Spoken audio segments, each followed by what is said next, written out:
अस्सलाम वालेकुम नाजरीन, आप देख रहे हैं नया पाकिस्तान और मैं हूं शहजाद इकबाल। इमरान खान का खदशा और हुकूमत का दावा दोनों ही दुरुस्त साबित हो गए। आज इलेक्शन कमिश्नर ऑफ पाकिस्तान ने साबिक वजीर आजम इमरान खान को गलत और झूठे गोशवारे जमा करवाने के जुर्म में नाअहल करार दे दिया है। इलेक्शन कमीशन ने इमरान खान को आइन के आर्टिकल 63(1)P के तहत नाअहल किया है और इसके साथ ही ये कहा है कि इमरान खान इलेक्शन एक्ट 2017 के सेक्शन 137 और 173 की खिलाफ वर्जी और सेक्शन 167 के तहत करप्ट प्रैक्टिसेस के मुर्तकब हुए हैं। इलेक्शन कमीशन के इस फैसले के बाद इस्लामाबाद, रावलपिंडी, पेशावर और कराची समेत मुल्क के मुख्तलिफ शहरों में पाकिस्तान तहरीक इंसाफ के कारकुनान सड़कों पर निकल आए और एहतजाज शुरू कर दिया है। इलेक्शन कमीशन के इस फैसले के बाद कानूनी और सियासी हलकों में यह बहस छिड़ गई है कि क्या इलेक्शन कमीशन ऑफ पाकिस्तान के पास किसी रुकने असेंबली को नाअहल करने के इख्तियारात हैं या नहीं, और क्या इमरान खान सिर्फ मौजूदा असेंबली की मुद्दत तक डी सीट या नाअहल होंगे या उन्हें 5 साल के लिए नाअहल किया गया है। अहम बात यह है कि जुलाई में पंजाब असेंबली के ज़िमनी इलेक्शन में पाकिस्तान तहरीक इंसाफ की कामयाबी के 2 हफ्ते बाद इलेक्शन कमीशन ने इमरान खान के खिलाफ फॉरेन फंडिंग केस का फैसला सुनाया था और अब 5 रोज पहले कौमी असेंबली की 8 में से 6 और पंजाब असेंबली की 2 सीटों पर पाकिस्तान तहरीक इंसाफ की कामयाबी के बाद इलेक्शन कमीशन ने इमरान खान को तोशाखाना रेफरेंस में नाअहल करार दे दिया है। ताजुब की बात यह है कि अभी तक इस 36 सफ़ात के फैसले के सिर्फ 2 सफ़ात जारी किए गए हैं और इलेक्शन कमीशन ऑफ पाक वजाहत दे रहा है कि पंजाब से इलेक्शन कमीशन के रुकन के फैसले पर दस्तखत नहीं है, इसलिए अभी सिर्फ 2 सफ़ात जारी किए गए हैं। इलेक्शन कमीशन के तहरीरी फैसले में लिखा है कि इमरान खान ने जानबूझकर इलेक्शन कमीशन में गलत गोशवारे जमा कराए। इमरान खान ने मिलने वाले तहफ़ के तफसीलात को गोशवारों में जाहिर नहीं किया। इमरान खान ने जो रिकॉर्ड पेश किया वो बैंक रिकॉर्ड तहफ़ की कीमत से मुताबिकत नहीं रखता। फैसले के मुताबिक इमरान खान ने अपने जवाब में जो मौक़िफ़ अपनाया वो मुबहम है। साल 2018-19 में तहफ़ की फ़रोग से हासिल होने वाली रकम भी जाहिर नहीं की गई। इमरान खान ने माली साल 2020-21 के गोशवारों में भी हक़ाइक़ छुपाए और इलेक्शन एक्ट के दफ़ात 137, 167 और 173 की खिलाफ वर्जी की। इलेक्शन कमीशन ने फैसले में इमरान खान की नशिस्त खाली करार दे दी है और अहम बात यह है कि स्पीकर कौमी असेंबली ने इलेक्शन कमीशन को जो रेफरेंस भेजा था उसमें आर्टिकल 62(1)F के तहत नाअहली की अपील की गई थी, मगर इलेक्शन कमीशन ने इमरान खान की नाअहली आर्टिकल 63(1)P के तहत की है। अहम बात यह है कि इस फैसले में 2 ऐसे नुकात हैं जिस पर कानूनी सवालात उठ रहे हैं। पहला ये कि इलेक्शन कमीशन एक्ट का सेक्शन 137(4) कमीशन को यह पाबंद करता है कि अगर कोई रुकने असेंबली गोशवारों की गलत तफसीलात जमा कराए तो कमीशन 120 दिनों के अंदर उस रुकन के खिलाफ कार्रवाई कर सकता है। तो फिर सवाल यह है कि इलेक्शन कमीशन ने कई सालों बाद कार्रवाई का कैसे फैसला किया। दूसरा ये कि इलेक्शन कमीशन एक्ट का सेक्शन 232 ये कहता है कि अगर कोई ट्रिब्यूनल या कोर्ट रुकने असेंबली को इलेक्शन एक्ट की किसी शिक के तहत सजा दे तो फिर इलेक्शन कमीशन इस रुकन को 5 साल के लिए नाअहल कर सकता है। मगर यहाँ ना किसी ट्रिब्यूनल या किसी कोर्ट ने इमरान खान को करप्ट प्रैक्टिसेस के जुर्म में सजा नहीं दी है, तो फिर कमीशन ने अपने तौर पे इमरान खान को कैसे नाअहल किया है। इलेक्शन कमीशन के फैसले के बाद वफाकी वजीर कानून आजम नज़ीर तारर ने दावा किया है कि इलेक्शन कमीशन ने इमरान खान को आर्टिकल 63(a) के तहत 5 साल के लिए नाअहल करार दिया है। ड्यू प्रोसेस के बाद इलेक्शन कमीशन ने 63(a) में उनको नाअहल करार दिया। अब ये बहुत कुछ कहा जा रहा है ये नाअहली नहीं थी हो सकती। इलेक्शन से पहले जो नाअहलियां हैं वो आर्टिकल 62 के तहत होती हैं, जिसमें 62(1)F आप सबको मालूम है। आईने पाकिस्तान के आर्टिकल 63(a) के तहत इन्हें करप्ट प्रैक्टिसेस में मुलव्वस पाया गया और इलेक्शन कमीशन ने इन्हें 5 साल के लिए नाअहल करार दिया। इनको फौजदारी मुकदमे के ट्रायल के लिए रेफर कर दिया है कि वो अप्रोप्रिएट अदालत में चले, उसमें फिर ताज़ीरी सजाएं भी मौजूद हैं। आजम नज़ीर तारर साहब कह रहे थे कि जो डिस्क्वालिफिकेशन है इमरान खान की वो 5 साल के लिए होगी, लेकिन फवाद चौधरी साहब का कहना है कि उनको डी सीट किया है और उनकी जो डिस्क्वालिफिकेशन है वो 1 टाइम है। अब कानूनी मामला क्या है, केस के मेरिट क्या है, इस पर सबसे पहले हम बात करेंगे।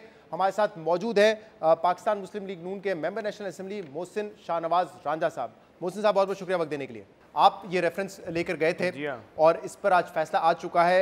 इमरान खान साबिक वजीर आजम को 63(1)P के तहत और दीगर दफात इसमें है इलेक्शन कमीशन एक्ट की, उसके तहत उनको नाअहल किया गया है। पहला सवाल तो ये कि आप लोग 62(1)F के तहत नाअहली चाहते थे, लेकिन आज 63(1)P के तहत उनको नाअहल किया गया है। देखिए जी, 62(1)F जो है वो एक प्रेसिडेंट क्योंकि सेट हुआ हुआ है सादिक और अमीन का। हाँ। वो हमारा जो मेन केस था वो तो 63(1) के नीचे था।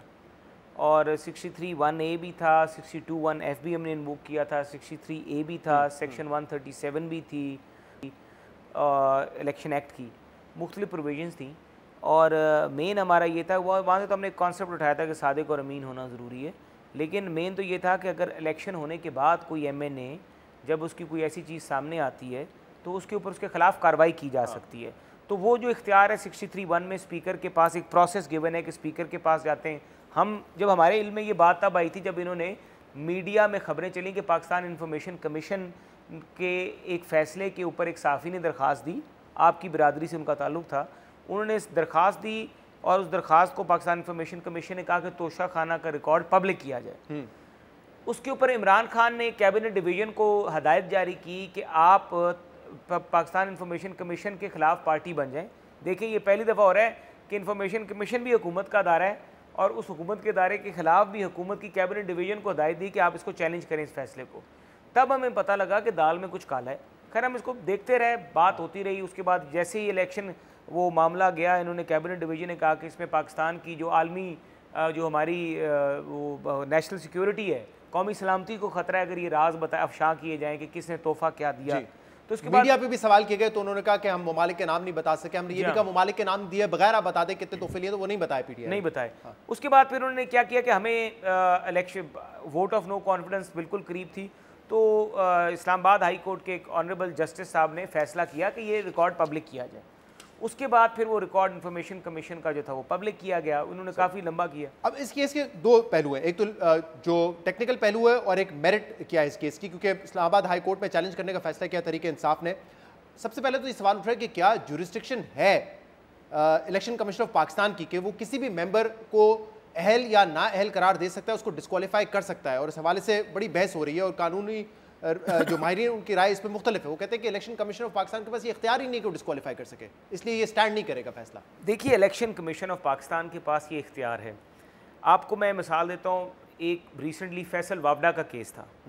फैसल वावडा के केस में इलेक्शन कमीशन ने अपना इख्तियार इस्तेमाल किया। उससे कुछ अर्सा पहले आपको याद होगा इफ्तिखार चौधरी साहब जब चीफ जस्टिस थे, उस वक्त एक केस चल रहा था जिसका जाली डिग्रियों वाला केस, जिसके बीच में जाली डिग्रियों वाले जो लोग थे उनको इलेक्शन कमीशन ऑफ पाकिस्तान ने नाअहल किया था।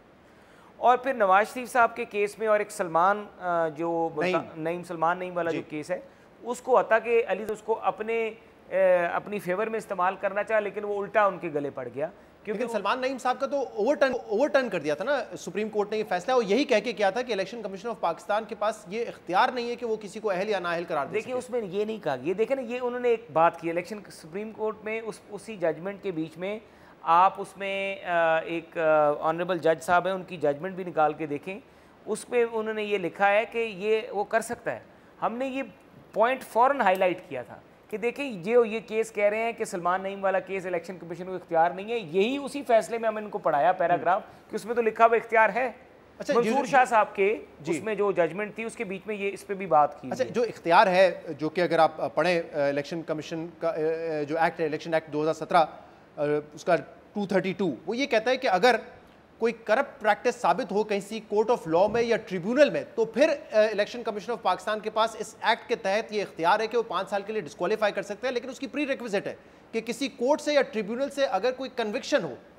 देखिए पहली तो बात मैं आपको एक वाज़ह करता चलूँ कि ये जो करप्ट प्रैक्टिस है ना, ये करप्ट प्रैक्टिस जो है ये सेक्शन 137 में भी, जहाँ पर ये अपने असासों को छुपाना एक जुर्म है जी, और ये वहाँ पे लिखा हुआ है कि कौन गिल्टी होगा करप्ट प्रैक्टिस का अगर आप झूठा बयान अल्फी देंगे और कहेंगे कि आपके असासे आपने झूठ बोला उन असासों के हवाले से, तो ये करप्ट प्रैक्टिस है।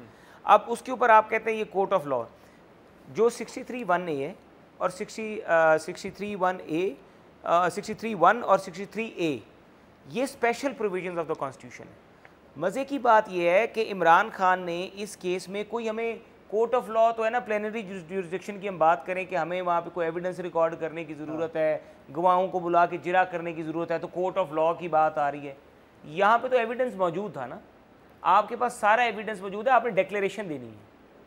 जहाँ पे आपने एविडेंस कलेक्ट करना हो, जहाँ पे सारा कुछ करना हो, तो वहाँ पर आप ये कोर्ट ऑफ लॉ वाली बात कर सकते हैं। लेकिन मैं कोर्ट ऑफ लॉ के ऊपर भी चैलेंज करता हूँ कि मुझे पाकिस्तान ये सारे वकला जितने भी वकला आज इमरान खान के हक में बात कर रहे हैं, तो कोई एक भी सेक्शन फैसला 232 है इसका इलेक्शन एक्ट का, जो कि ये कहता है कि कन्विक्शन होना जरूरी है, आप कह रहे हैं कि कन्विक्शन के बगैर भी इलेक्शन कमीशन बिल्कुल हो सकती है, बिल्कुल हो सकती है। मुझे कोई एक सुप्रीम कोर्ट का फैसला ला के दे दें जिसमें लिखा हो कि election commission court of law नहीं है।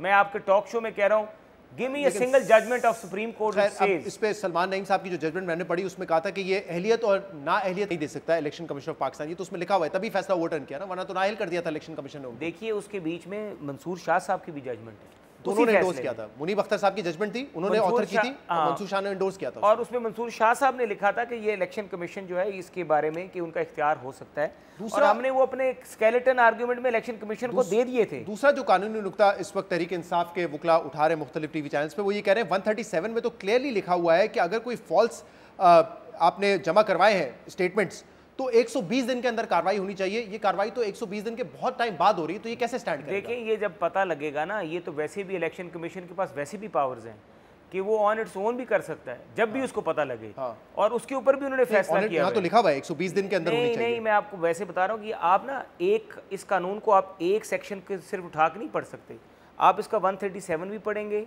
जी, आप इसका 174 भी पढ़ेंगे, आप इसका 172 भी पढ़ेंगे। में भी ये कहाँ लिखा हुआ है? उसमें तो ये लिखा हुआ है कि 3 साल की सजा होगी अगर कोई कन्विक्शन हो जाए तो। जी हाँ, तो 120 दिन वाली जो बात कर रहे हैं ना, आप उसके बाद जाएंगे और फिर आप इसके साथ 218 भी पढ़ेंगे, फिर कोर्ट ऑफ लॉ भी पढ़ेंगे, फिर आप उसके साथ 63(1) भी पढ़ेंगे और 63A भी पढ़ेंगे।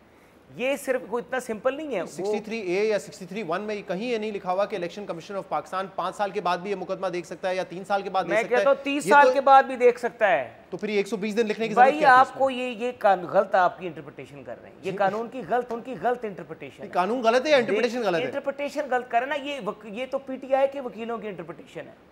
बट ये लिखा हुआ है ना, या 120 दिन के अंदर होना चाहिए। जब चोरी पकड़ी, ये सलमान अकरम राजा साहब ने भी कहा है एक चैनल पे आके कि ये देखें, वो पीटीआई के वकील तो नहीं है। जब आपको केस पकड़ा जाए, जब आपको पता लगेगा चोरी हुई है, तो तब से 120 दिन शुरू होंगे। 120 दिन तो उस दिन से शुरू होते थे जिस दिन हाई कोर्ट ने रिकॉर्ड अफशा किया, हाई कोर्ट के ऑर्डर से। नहीं, मैं आपको बता रहा हूं, मैं कह रहा हूं इस कानून की इंटरप्रिटेशन ये नहीं है कि जब चोरी पकड़ी जाए उसके 120 दिन बाद है। ये चीज क्लियर करनी पड़ेगी कि चोरी जिस दिन पकड़ी जाएगी उसी दिन 120 दिन शुरू होंगे। नहीं, ये लिखा हुआ नहीं है ना यहाँ पे। भाई नहीं लिखा हुआ तो मैं आपको बता रहा हूं। सबमिशन ऑफ फाइनेंशियल स्टेटमेंट के बाद 120 दिन लिखा हुआ है। सबमिशन ऑफ फाइनल स्टेटमेंट के बाद 120 दिन जब करप्ट प्रैक्टिस आपको पता चलती है। अगर आपको पता ही ना चले, इस कानून में एटलीस्ट ये नहीं लिखा हुआ। देखिए मैं आपको बता रहा हूं, मेला फाइडे आपकी ये है कि आपकी वो चोरी पकड़ी गई है हाई कोर्ट के ऑर्डर पे। जिस दिन हाई कोर्ट ने ऑर्डर किया उस दिन से 120 दिन शुरू होंगे। इस कानून में एटलीस्ट ये नहीं लिखा हुआ, जाएंगे हाई कोर्ट, ये बात होगा। इस बात पे बात हो जाएगी। जो है इसमें सलमान अकरम राजा साहब की मैंने आपको मिसाल दी, वो मुख्तलिफ चैनल्स पे आके यही बात कर रहे हैं कि 120 दिन की लिमिटेशन है इसमें। अब इसको भी चैलेंज करेगी तहरीक इंसाफ, लेकिन जो मेरिट ऑफ द केस है, ये बात ठीक है कि ना मीडिया पे ना पाकिस्तान इंफॉर्मेशन डिपार्टमेंट को उन्होंने ये इंफॉर्मेशन दी थी, बट इनके वकील बैरिस्टर अली जफर साहब कह रहे हैं कि हमने 5 करोड़ 80 लाख रुपए जाहिर किए थे कि ये असासे हमने बेचे, ये रकम आई, उस पर हमने टैक्स भी दिया है। और यहाँ पे भी जो जजमेंट है, जो ऑर्डर है इलेक्शन कमीशन का, वो ये नहीं कह रहा है कि उन्होंने डिक्लेयर नहीं किया, उन्होंने कहा फॉल्स डिक्लेरेशन की है, कंसीलमेंट की है उन्होंने एसेट्स के हवाले से। तो जरा ये बताइएगा कि मेरिट पे अली जफर साहब कह रहे हैं हमने साबित कर दिया था, केस नहीं बनता है। देखिए मैं तो हैरान हूँ, अली जफर साहब माशाल्लाह बड़े सीनियर वकील हैं और आप भी माशाल्लाह बड़े सीनियर एंकर हैं। आप उनकी बात ज़रा समझने की कोशिश करें कि एक तोहफ़ा आप लेते हैं 20-30 करोड़ की ज़मीन चीज़ है, आप वो 20-30 करोड़ की ज़मीन 20% पे करके ले लेते हैं। चलें, आपने 10 करोड़ 20 लाख की हासिल कर ली। अब आप कहते हैं कि आपने वो जो 10 करोड़ 20 लाख की तोशा खाने से चीज़ें ली, जो कि आपकी अपनी वज़ीर आज़म ने अपना असर सूख इस्तेमाल करके उन गाड़ियों की वैल्यूएशन कराई थी, वो जो चीज़ें वो कहते हैं कि हमने बेच दी। किसको बेची, कितने की बेची, किस तारीख को बेची, किस तरीके से पैसे वसूल किए, क्या चेक नंबर था, क्या रसीद थी, कोई इन्फॉर्मेशन नहीं। एक अकाउंट नंबर अल्फला बैंक का देते हैं, कहते हैं कि इस बैंक में जो ये 5 करोड़ रुपया पड़ा हुआ है, ये 5 करोड़ रुपया जो है ये तोशा खाना के तहत बेच के हासिल हुआ है। एडमिशन हो गया, मान लिया कि हमने पैसे तोहफे लिए, हमने छुपाए, हमने बेच दिए। 5 करोड़ जो 80 लाख ये हमने अल्फला बैंक में रखा हुआ है अपने डिक्लेरेशन में, ये 5 करोड़ रुपया तोशा खाना का है। तोशा खाना के तहत की कीमत है 10 करोड़ 80 लाख। बकौल वैल्यूएशन जो तोशा खाना ने की 5 करोड़ 80 लाख की, तो यही भी चोरी है ना। नहीं, लेकिन अगर उन्होंने तो 2 करोड़ उन्होंने अदा किए और 5 करोड़ 80 लाख में भी फर्ज करें बेचे, तब भी 3 करोड़ 80 लाख तो प्रॉफिट है ना उनका। नहीं, किस तरह 3 करोड़ 80 लाख प्रॉफिट है? फिर 3 करोड़ 80 लाख, फिर 3 करोड़ 80 लाख पड़े होते ना, फिर 5 करोड़ 80 क्यों पड़े? वो तो टोटल अमाउंट है ना, मैं कह रहा हूं प्रॉफिट का टोटल नहीं है वो। उन्होंने कहा ये 5 करोड़ 80 जो सेल प्रोसीड है, बेसिकली जो प्रोसीड है, जो सेल प्रोसीड है 5 करोड़ 80 लाख है, और 2 करोड़ की अगर उन्होंने अदायगी की थी बाद में या पहले, तो प्रॉफिट मैं कह रहा हूं 3 करोड़ 80 लाख का हो गया ना। नहीं, 10 करोड़ 30 लाख का प्रॉफिट, तो फिर उसका आपका जो होगा वो होगा 7-8 करोड़ का, अगर इस तरह से आप करें। हाँ। तो फिर भी फर्क है। तो ये बताइए मुफ्त दिले बेरहम मोहसिन साहब, ये बताइएगा कि ये आपने तो एक प्रोग्राम में भी शाहजेब खानजादा के साथ जब आप थे और अली जफर साहब भी थे और एक फैसला महफूज हो चुका था, तो आपने कहा कि मनी ट्रेल नहीं मांगी इलेक्शन कमीशन ऑफ पाकिस्तान ने इस पूरे मामले में, और शाहजेब ने आपसे सवाल किया अगर मनी ट्रेल नहीं मांगी तो फिर ये फैसला कैसे दे देगा इमरान खान के खिलाफ? तो मनी ट्रेल तो मांगी नहीं थी, तो कैसे फिर ये साबित हो गया कि ये कंसीलमेंट ऑफ एसेट है? मनी ट्रेल आपको अगर देखें ना, सेक्शन 3 और 4 में ना इलेक्शन एक्ट में, ये इलेक्शन कमीशन के पास इख्तियार हासिल है कि वो अपना प्रोसीजर, अपना कोड, अपना प्रोसीजर जो भी है किसी मुकदमे को देखने के लिए, प्रोब करने के लिए खुद सेट कर सकता है, और ये उसको आइन ने इख्तियार दिया हुआ है। ये जो करप्ट प्रैक्टिस का वर्ड जो है ना इलेक्शन उसमें दस्तूर पाकिस्तान में भी ये मेंशन है, इलेक्शन कमीशन का जो राइट है काम करवाने का, कि ट्रांसपेरेंट इलेक्शन करवाने का। तो ये तो उसके पास जो रिकॉर्ड मंगवाना और मनी ट्रेल मंगवाना, मैंने तो उनको ये कहा था कि आपका ये जो हिसाब है, मनी ट्रेल अगर नहीं मांगी तो फिर कैसे इस नतीजे पे पहुंचे हैं कि इमरान खान ने एसेट्स को कंसील किया है? देखिए, ये आखिरी आर्गुमेंट था ना, नहीं मनी ट्रेल की बात हुई थी, आखिर में बात हुई थी। आप अगर हमारे स्केलेटन फैसला महफूज होने के बाद आपने ये कहा था कि मनी ट्रेल नहीं मांगी। ओ भाई, मैंने कहाँ कहा है मनी ट्रेल? मैं सुना दूं, आप सुना दें जी, सुनाइए जरा। शाहजेब खानजादा साहब के प्रोग्राम में आपने जो बात की थी सुन लीजिए, इसके बाद सवाल करें। हाँ, दिखाएं। ये बताते, इनको ये बताना चाहिए था कि ये रकम बजरिया चेक आई, किस चेक उसका चेक नंबर क्या था, उस चेक की तारीख क्या थी, और साथ में बैंक स्टेटमेंट लगाते, और साथ में जिस खरीदार ने वो इनसे घड़ियां और वो चीजें खरीदी उसकी रसीद लगाते, और पूरी जो मनी ट्रेल है उसको स्टैब्लिश करते। 137 के बीच में जब भी इलेक्शन कमीशन इस तरह की जांच पड़ताल करता है तो वो पूरे का पूरा मनी ट्रेल मंगवाता है मेंबरान कौमी असेंबली से। और अगर आप वो मनी ट्रेल क्या इलेक्शन कमीशन ने मंगवाया था?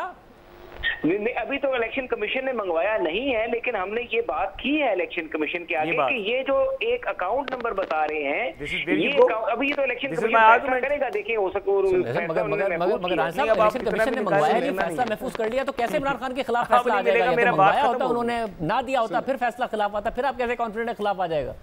इलेक्शन कमीशन तो इसके ऊपर प्राइमा फेशाए 2 चीजें कर सकता है, वो खुद से भी फैसला कर सकता है, वो डिस्क्वालीफाई करके आगे भी भेज सकता है। कोई ऐसी बात एक से नहीं, इसमें बात है, ये फैसला सुन लीजिए, सवाल सुन लीजिए। ये फैसला महफूज हो चुका था और आपने कहा सवाल तो सुन ले, सवाल तो सुन ले। आप अपना सवाल अपनी मर्जी का जवाब सुनना चाहते हो, मैं मर्जी का सवाल करूंगा, मर्जी का जवाब आप अपनी दे दीजिएगा। आप फैसला महफूज हो चुका था, आपने खुद एडमिट किया मनी ट्रेल नहीं मांगी, और आपने कहा हमारी ये दरख्वास्त है, लेकिन एक दफा फैसला महफूज हो जाए इसके बाद अगर कोई भी शवाहिद आते हैं तो फिर उस पे तो दोनों वकील आप दोबारा से लगाएं मेरा क्लिप है, आप दोबारा से लगाएं, मैं दोबारा लगा दूंगा, वो पीस लगाएं कि मांग सकता है। जी मांग ले सकता है, फैसला महफूज होने के बाद कैसे कर सकता है? ओ भाई साहब, ये इलेक्शन कमीशन की डिस्क्रेशन है कि फैसला महफूज करने के बाद वो मजीद एविडेंस ले। ओ भाई, फैसला तो उसने महफूज कर लिया ना। हाँ। अब उसने खुद फैसला करना है कि उसने इस केस का फैसला कौन सी प्रोविजन में किस तरीके से करना है। मैं नहीं उसको बता सकता कि वो अपना प्रोसीजर किस तरह कंडक्ट करेगा। करने के बाद अगर मजीद वो बैंक स्टेटमेंट मांगते हैं, जो कि मांगे स्टेट बैंक से, जिस पे फवाद चौधरी साहब कह रहे थे कि अगर बाद में स्टेटमेंट मांगे तो हमारे वकील को सुने। पढ़ लें आप, बराए मेहरबानी कानून पढ़ लें, थोड़ा सा 3 और 4 पढ़ लें इलेक्शन एक्ट का। जी मैंने पढ़ा, लिखा हुआ है। क्या लिखा हुआ? अगर आपने पढ़ा, उसमें ये लिखा हुआ है कि इलेक्शन कमीशन जी किसी भी मुकदमे को प्रोब करने के लिए, देखने के लिए अपना प्रोसीजर इनिशिएट कर सकता है। डिनाई नहीं कर रहा मैं, तो उसने अपना प्रोसीजर मैं कह रहा हूं कि फैसला महफूज होने का मतलब ये कि फैसला हो चुका है, आपके वकील को फैसला सुनाया है। महफूज का फैसला सुनाना और महफूज करना कोई फर्क है? बिल्कुल फर्क है। अगर फैसला महफूज हो गया इसका मतलब है फैसला आपके हक में आएगा? नहीं, फैसला महफूज होने के बाद और कोई डॉक्यूमेंट अगर आप मंगवाते हैं तो उस पे दोनों वकला को सुनना जरूरी है, ये मेरा आर्गुमेंट है। ओ भाईजान, नहीं मंगवाया ना, आपकी पहली सारी गुफ्तगू जो थी वो टेक्निकलिटीज पे थी। इन्होंने केस ही टेक्निकलिटीज पे लेकर गए कि जुरिसडिक्शन नहीं बनती, मेंटेनेबल नहीं है, ये नहीं है, वो नहीं है। अब देखते हैं जब ये चैलेंज होता है फैसला क्या होगा। जो बहस थी वो तो 5 मिनट की थी। बहुत बहुत शुक्रिया। मोहसिन शाहनवाज रांझा साहब हमारे साथ मौजूद थे। एक ब्रेक के बाद अली जफर साहब को प्रोग्राम में शामिल करेंगे। उनका दावा था कि कोई इस पे नाअहली का तो सवाल ही नहीं होता, लेकिन नाअहली हो चुकी है। उनसे बात करेंगे ब्रेक के बाद, हमारे साथ रहिएगा।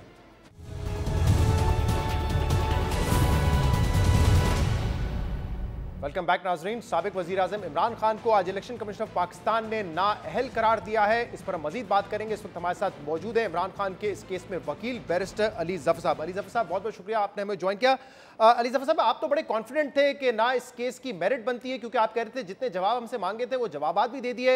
आपने ये भी कहा कि टेक्निकल ग्राउंड पर भी ये मेंटेनेबल नहीं है केस, लेकिन इलेक्शन कमीशन ऑफ पाकिस्तान ने तो नाअहल करार दे दिया इमरान खान को आज। जी बिल्कुल, मैं अभी भी यही मौक़िफ़ है मेरा, और मेरी नज़र में ये बहुत ही गैर कानूनी और गैर आइनी फैसला किया है। उसकी वजह मैं आपको बताता हूँ। पहले जो रेफरेंस फाइल किया गया था उसमें ये कहा गया था कि आर्टिकल 60(1)(f) लगता है। हमने बहस ये की थी कि आर्टिकल 60(1)(f) जो है वो तो लग ही नहीं सकता, क्योंकि कोई डिक्लेरेशन ही नहीं किसी अदालत की और आप अदालत नहीं हैं। उस मामले को तो छोड़ दिया अदालत, इलेक्शन कमीशन ने आर्टिकल 60(1)(f) के एक आर्टिकल 63(1)(p) का जिक्र किया और ये कहा कि जनाब इसके तहत हम फैसला कर सकते हैं। अब आर्टिकल 63(1)(p) जब आप देखते हैं आइन का, तो वो ये कहता है कि अगर रेफरेंस फाइल करने से पहले किसी और कानून के तहत वो उनको डिस्क्वालीफाई कर दिया हो तो फिर election commission of Pakistan disqualify कर सकता है। ऐसी कोई बात हुई नहीं। फिर इलेक्शन कमीशन ने सेक्शन 137, 167 और 173 का जिक्र किया इलेक्शन एक्ट के, और ये कहा कि हम उसके तहत कर सकते हैं। अब आप 137, 167 और 173 पढ़ लें, पूरा इलेक्शन एक्ट पढ़ लें, किसी जगह भी इलेक्शन कमीशन के पास ये इख्तियार नहीं कि वो डिस्क्वालीफाई या डी सीट कर सकें, बल्कि उल्टा ये कहा गया है इन सेक्शंस में कि अगर कोई मिस डिक्लेरेशन होती है तो मनी ट्रेल के लिए और बाकी उसकी सारे कॉन्सिक्वेंसेस के लिए आप ट्रायल के लिए भेजेंगे एक इलेक्शन ट्राइब्यूनल को, जो सेशन जज होते हैं। तो इस केस में इलेक्शन कमीशन ने वो तो भेज दिया, लेकिन उसके साथ ये भी कह दिया कि हम डी सीट कर देते हैं। अब ये जो हम डी सीट करने का इख्तियार है, ये कानून में तो नहीं नजर आया, ना आइन में नजर आता है। लेकिन क्या आर्टिकल 232 ये पावर्स नहीं देता कि इलेक्शन कमीशन ऑफ पाकिस्तान किसी को भी 5 साल तक के लिए नाअहल कर सकता है? ये तो बिल्कुल ही कानून के मुताबिक ही करना पड़ता है ना जी। अगर तो वैसे ही किसी को नाअहल करार दिया जा सकता है और ये पावर है किसी कानून में जिक्र किए बगैर आर्टिकल, क्योंकि इस आर्टिकल जिसका आप जिक्र कर रहे हैं आइन का, उसमें तो कहीं नहीं लिखा कि वो डिस्क्वालीफाई कर सकते हैं। तो फिर तो ला कानूनियत की बात होती है, फिर तो कानून से बालातर हो गया इलेक्शन कमीशन, जिसको मर्जी कह दे कि हम डिस्क्वालीफाई करेंगे। ऐसी बात नहीं है। इलेक्शन एक्ट है, उसके तहत एक प्रोसीजर दिया हुआ है कि अगर कोई करप्ट प्रैक्टिस करता है या मिस डिक्लेरेशन करता है या कोई और खिलाफ वर्जी करता है इलेक्शन कमीशन की, तो फिर इलेक्शन कमीशन एक कंप्लेनेंट बन सकता है। तो अली जफर साहब, जब आप इसको चैलेंज करेंगे तो आप इसका वो वाला पार्ट चैलेंज करेंगे जहां पे नाअहल किया गया इमरान खान को, और जो कहा है कि एक लीगल मुकदमा चलाएं उसको चैलेंज नहीं करेंगे? वो आप समझते हैं कि सेशन कोर्ट में चलना चाहिए, केस ट्रायल होना चाहिए कि इमरान खान ने कंसीलमेंट ऑफ एसेट की या नहीं किए? जी वो देखें, वो भी जो 137 अगर आप पढ़ें, 137 का सब सेक्शन 4 है, वो बड़ा वाज़े तौर पे कहता है कि ये आप 120 दिन, जब आप स्टेटमेंट फाइल करें तो उसके 120 दिन के अंदर आपको ये फाइल करना है। अब ये पूरी इमारत जो इलेक्शन कमीशन ने 36 पेज लिखे हैं, जिसके अभी आए भी नहीं, बाकी पेजेस सिर्फ आखिरी 2 सफ़े आए हैं ऑर्डर के, उसमें इस चीज का जिक्र ही नहीं किया कि लेकिन मोहसिन साहब अभी हमारे साथ मौजूद थे, उन्होंने कहा कि इलेक्शन कमीशन ऑफ पाकिस्तान बाइख्तियार है, वो किसी वक्त भी देख सकता है जो स्टेटमेंट्स हैं उनको, और ये 120 दिन का भी जिक्र वो कह रहे हैं कि एक दफा चोरी पकड़ी जाए, चोरी सामने आ जाए, उसके बाद 120 दिन है, ये स्टेटमेंट जमा कराने के बाद 120 दिन नहीं है। चलें, आप 137 अगर आपके सामने है तो आप उसको पढ़ दीजिए। उसमें तो बड़ा वाज़ेह लिखा है कि 120 दिन जिस दिन आपने स्टेटमेंट फाइल की हो, और ये बाकायदा अमेंडमेंट आई थी, पार्लियामेंट लेके आया था ताकि ये ना हो कि आप हर वक्त ये किसी के खिलाफ भी इलेक्शन कमीशन इस तरह की कार्रवाई कर सके। 120 दिन गुजरे हुए तो बहुत अरसा हो गया। लेकिन अली जफर साहब, क्योंकि इमरान खान साहब खुद ही हमेशा कहते रहे कि चले एक तो कानूनी जवाब होता है, लेकिन आपको पब्लिकली भी आके, क्योंकि आप पब्लिक फिगर हैं, आप वजीर आजम थे, तो आपको तो ट्रांसपेरेंट होना चाहिए, और सबसे ज्यादा अकाउंटेबिलिटी वो कहते थे वजीर आजम की बनती है। ये वो केस है जिसमें जब पाकिस्तान इंफॉर्मेशन डिपार्टमेंट ने मांगा, जब सबूत मांगे, डिटेल्स मांगी, नहीं दी गई। इस्लामाबाद हाई कोर्ट में जब डिटेल्स मांगी गई तो भी कहा कि नहीं, देखें ये तो स्टेट सीक्रेट्स हैं, ये तो कौमी सलामती का मामला है। टीवी पे भी उन्होंने आके कभी इसकी डिटेल्स नहीं दी। तो अब ये जब कानूनी केस बना इलेक्शन कमीशन ऑफ पाकिस्तान में, वहां पे क्या ट्रांसपेरेंट तरीके से सारी तफसीलात दी गई? क्योंकि इस ऑर्डर में जो 2 सफ़ात हमारे सामने आए उसमें लिखा हुआ है कि डेलिबरेटली फैक्ट्स को जो है वो कंसील किया गया, जो अमाउंट भी दिखाई गई है बैंक अकाउंट में वो मुताबिकत नहीं रखती जो वैल्यू थी इन तहाइफ की। जी, अब ये सारी चीज़ें कहाँ से इलेक्शन कमीशन ने खुद ही अज्यूम कर ली, ये समझ नहीं आती, क्योंकि 2 इल्ज़ामात लगे थे। एक ये था कि तोहाइफ जो हैं उनके पैसे दिए नहीं, वो चलान फॉर्म्स हमने लगा दिए, हर जो तोहफा कानून के मुताबिक जिसकी पेमेंट करनी थी वो पेमेंट की गई। उसके बाद उन्होंने ये एलिगेशन लगाई थी कि डिक्लेयर नहीं किया गया। अब जो कानून है वो बड़ा वाज़ेह है। कानून ये कहता है कि आपने 30 जून को जो आपके पास असासे हैं जिस शेप में भी हों, चाहे वो एसेट हो, अगर आपने बेच दिया तो फिर उसके पैसे वो आपने डिक्लेयर करने हैं। हमने 2018 के भी, 2019 के भी, 2020, 21, 22 सारे जो स्टेटमेंट थी उसमें जहाँ जहाँ एसेट जो हमारे पास था तोहफा वो हमने डिक्लेयर किया हुआ है, और जो बेच दिया था उसका बैंक अकाउंट का जिक्र करके उसमें बैंक अकाउंट में जो पैसे आए हैं उसको डिक्लेयर कर दिया। आज जो प्रेस कॉन्फ्रेंस की है पीएमएलएन के मुख्तलिफ रहनुमाओं ने, उन्होंने कहा कि बार बार इस कार्रवाई में इसके दौरान ये कहा गया कि वो जो आप कह रहे हैं कि बैंक अकाउंट में पैसे आए, बैंक अलफला है, उसका अकाउंट नंबर दे दें, लेकिन आखिर तक आप लोगों ने बैंक अकाउंट नंबर नहीं दिया कि कौन से अकाउंट में पैसे ट्रांसफर किए। वो अगर आप जो मैंने रिप्लाई फाइल किया था उसके साथ जो स्टेटमेंट ऑफ एसेट्स लगाए थे उसमें वो बैंक अकाउंट का बड़ा वाज़े तौर पे अकाउंट नंबर भी लिखा हुआ है, वो आप देख सकते हैं। और इसके अलावा हमने एक और मजीद चीज़ की जी। हमने ये कहा कि जो हम ताकि शफाफियत चाहते हैं तो हमने जो टैक्स रिटर्न थे वो भी फाइल कर दिए, और उन टैक्स रिटर्न में ये भी दिखाया कि जो बेचा था उसके ऊपर जो कैपिटल गेन टैक्स लगता है वो भी दे दिया।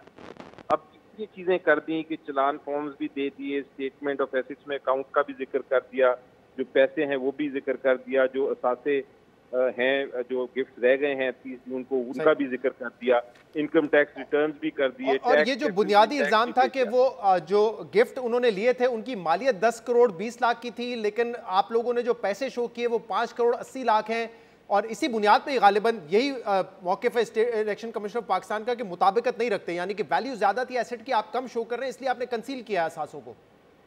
जी देखें, जो कानून है वो ये है कि आप जब तोहफा लेते हैं तो उसकी वैल्यूएशन होती है, और वैल्यूएशन का आप पहले कानून था कि आप 20% दे सकते हैं, और फिर कानून बना कि आप 50% दे सकते हैं उसकी कीमत। तो वो 50% हमने दी है, और ये कोई इल्ज़ाम किसी ने नहीं लगाया कि आपने 50% नहीं दी जो वैल्यू है उसकी। तो वो 50% जो वैल्यू है वो बिल्कुल उसकी चलान फॉर्म भी जमा कराया, और ये भी दिखाया कि वो 50% के प्राइस के मुताबिक नहीं। ये वाले असासे तो ज्यादातर इनमें से जो थे वो तो 20% के दिए, क्योंकि कानून चेंज होने से पहले ही असासे खरीदे गए थे।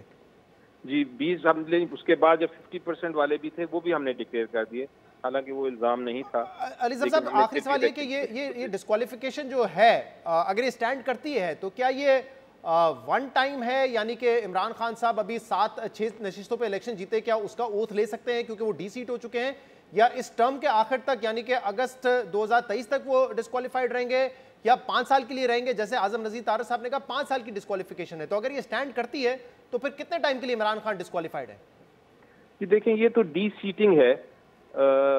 ये जो सीट थी मियाँ वाली उसकी जो इस पे रिजाइन कर चुके हैं खान साहब, ये उसकी डी-सीटिंग के बारे में ऑर्डर है।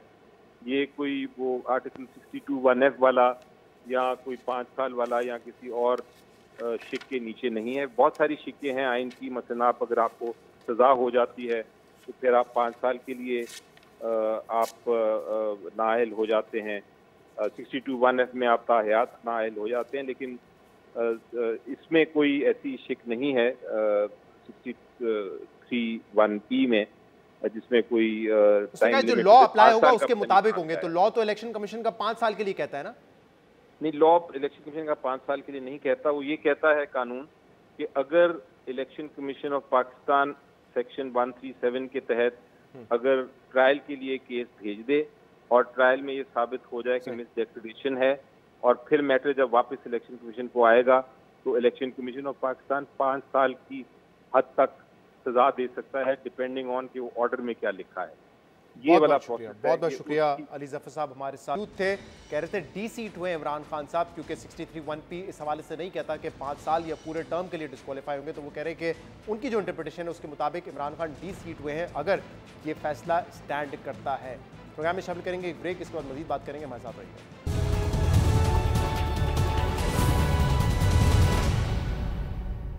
वेलकम बैक नाज़रीन। पाकिस्तान के लिए बहुत बेहतरीन खबर है। 4 साल के बाद फैटफ ने पाकिस्तान को ग्रे लिस्ट से निकाल दिया है। जून 2018 में पाकिस्तान ग्रे लिस्ट में गया था और मजमूई तौर पे एंटी मनी लॉन्ड्रिंग और काउंटर टेरर फाइनेंसिंग के हवाले से 34 नुकात एक्शन प्लान था, जिस पे पाकिस्तान ने जून के महीने में, रवा साल जून में मुकम्मल कर लिए थे वो एक्शन प्लान। और फिर आखिर में फैटफ ने ये कहा था कि हमारा जो प्रोसीजर है उसके मुताबिक हमारी टीम आएगी, ऑन ग्राउंड आएगी, सिचुएशन को देखेगी और फिर फैसला किया जाएगा कि पाकिस्तान को ग्रे लिस्ट से निकालना है या नहीं निकालना है। तो आज फैटफ ने ये फैसला कर लिया है कि पाकिस्तान को ग्रे लिस्ट से निकाल दिया जाएगा, लेकिन पाकिस्तान जो है वो एशिया पैसिफिक ग्रुप के साथ काम जारी रखेगा एंटी मनी लॉन्ड्रिंग और काउंटर टेरर फाइनेंसिंग से मुतालिक। इसके अलावा एक और अहम खबर ये कि पाकिस्तान तहरीक इंसाफ का इजलास जारी था। इमरान खान को आज पाकिस्तान ने नाअहल किया है और इजलास में मुशावरत की गई, लॉन्ग मार्च पर भी बात हुई और ये भी बात हुई कि क्या पाकिस्तान तहरीक इंसाफ को केपी और पंजाब असेंबली तहलील कर देनी चाहिए। इस हवाले से जो वज़राए आला हैं दोनों सूबों के, उन्होंने भी ये इख्तियार वज़ीर आज़म, साबिक़ वज़ीर आज़म इमरान खान को दे दिया है कि वो अब चाहे तो असेंबली तहलील करके इलेक्शंस की तरफ लेके जाए मामलात को या लॉन्ग मार्च के जरिए इलेक्शन की तरफ लेके जाए। इसके अलावा भी कुछ अहम खबरें हैं जिस पर हम बात करेंगे। हमारे साथ सीनियर सहाफ़ी और तजज़ियेकार हामिद मीर साहब मौजूद है। पाकिस्तान के हवाले से अच्छी खबर है कि फैटफ ने पाकिस्तान को ग्रे लिस्ट से निकाल दिया है, लेकिन अब इजलास से ये खबर आ रही है कि तहरीक इंसाफ दोनों सूबाई असेंबलियां तहलील करने पर गौर कर रही है। आपके ख्याल में इस हद तक जाएगी तहरीक इंसाफ इस वक्त? देखिए, पहले मैं ये कहूँगा कि जो फैटफ पे पाकिस्तान की जो कामयाबी है ये फ़कीदुल मिसाल इसलिए है कि ये बहुत ही एक इम्पॉसिबल टास्क था, क्योंकि जून 2018 में जो पाकिस्तान को 27 नुकाती एक्शन प्लान दिया गया था उसमें बहुत से मुश्किल चैलेंजेस थे पाकिस्तान के लिए। तो उस पर भी जनरल कमर जावेद बाजवा साहब जो हैं उन्होंने GHQ में एक मेजर जनरल की सरबराही में एक कोऑर्डिनेशन सेल बनाया जिसने तमाम रियासती इदारों के साथ कोऑर्डिनेशन की।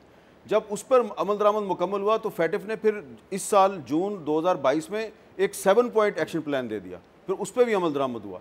तो ये क्रेडिट जाता है तमाम पाकिस्तान के रियासती इदारों को और जो कोऑर्डिनेशन की इस बारे में GHQ ने।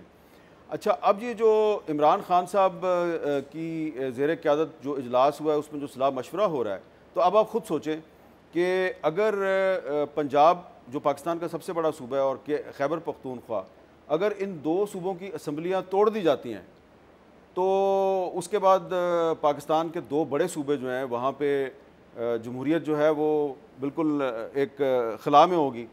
और उसके बाद अगर इमरान खान साहब जो है वो लॉन्ग मार्च का ऐलान कर देते हैं तो एक काफ़ी हुकूमत के लिए मुश्किल सूरत हाल पैदा हो जाएगी। यहाँ पे मैं आपको ये भी बता दूँ कि मई 2022 यानी कि आज से कुछ महीने पहले जी, अगर इमरान खान साहब 25 मई को लॉन्ग मार्च का ऐलान ना करते तो शायद शहबाज शरीफ साहब हैं वो 21 को असम्बलियाँ तोड़ने का ऐलान करने वाले थे जी। और सुना है कोई तकरीर भी तैयार रखी थी उन्होंने, तकरीर भी तैयार कर ली थी, लेकिन जब इमरान खान साहब ने लॉन्ग मार्च का ऐलान कर दिया तो फिर वो बैकआउट कर गए। और ये भी आपको बता दूं कि उस वक्त भी आसिफ जरदारी साहब और मौलाना फजलुर रहमान साहब ऑन बोर्ड नहीं थे, तो फिर उन्होंने ये फैसला किया था कि हम फिर असम्बलियों से इस्तीफ़े दे देंगे और हमारा इत्तेहाद भी टूट जाएगा। ये मिसाल आप जो दे रहे हैं कि इसलिए दे रहे हैं कि अभी भी ऐसा कोई प्लान है असेंबली तहलील करने का? अब इसलिए कि अब मुश्किल हो गया ना, अब जो है वो सूरत हाल बड़ी मुख्तलिफ है।